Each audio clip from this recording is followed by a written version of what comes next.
শুধু নির্বাচন দিয়ে কিন্তু মানুষের প্রত্যাশাটা পূরণ হবে না। আমরা এই জন্য চেয়েছিলাম উপরের নির্দেশে যেন নির্বাচনটা না হয়। জনগণের প্রত্যাশিত নির্বাচন আমরা কবে দেখব, কিভাবে দেখব?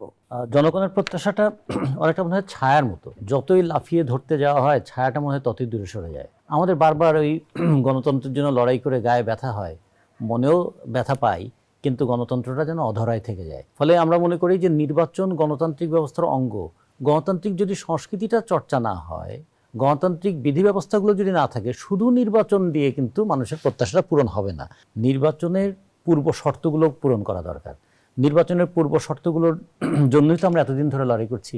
আপনি যে 12টি জাতীয় সংসদ নির্বাচনের কথা বলেছেন, দেখুন আমাদের দুর্ভাগ্য 1970 সালের একটা নির্বাচনের মধ্য দিয়ে কিন্তু জনগণের আকাঙ্ক্ষা একটা রূপ পেয়েছিল, আমাদের এই ভূখণ্ড আমরাই শাসন করব। পাকিস্তানিরা সেটা হতে দেয়নি বলেই তো মুক্তিযুদ্ধটা অনিবার্য হয়ে উঠেছিল।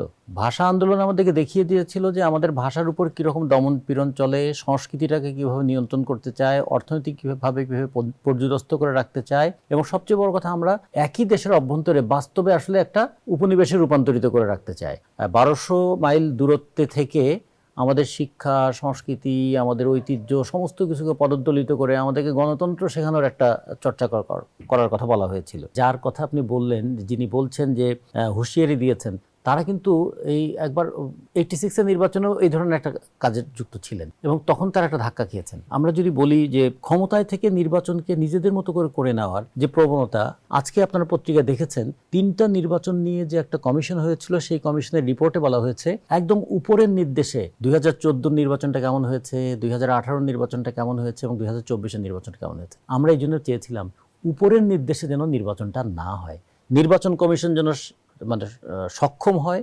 স্বাধীন হয়, শুধু সদিচ্ছা দিয়ে চলবে না।